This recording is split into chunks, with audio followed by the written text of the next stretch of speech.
Hello, my name's Layla, and I will be explaining to you what a 3-3 GPR is. So to get a basic understanding, a GPR is a general purpose register, which temporarily stores data at a given address. Here I have an example of what these numbers mean. So the first number that you see, which is indicated with this M, it means the number of memory access in the math operations.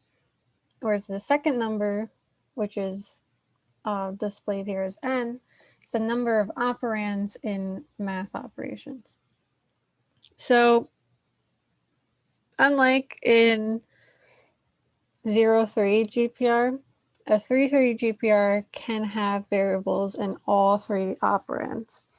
This is significant because it shortens the amount of lines of code, since you don't need to load in the variables like you have to in 0-3 GPR.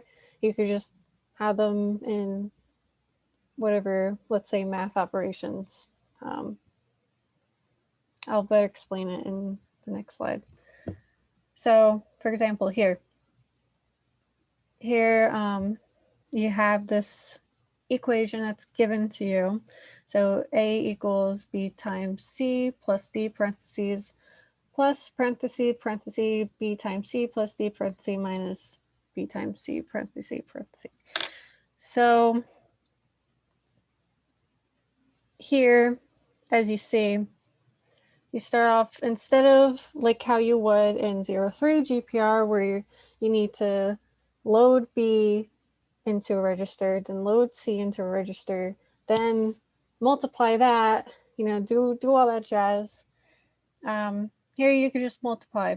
So we have register 1, and we're multiplying variables B and C into register 1. So that gives us right here R1 equals B times C. Next, we do add.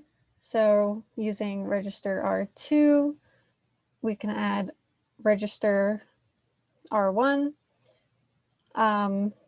which is B times C, like we did in the previous line, and add it with variable D. So here you get R2 equals B times C plus D.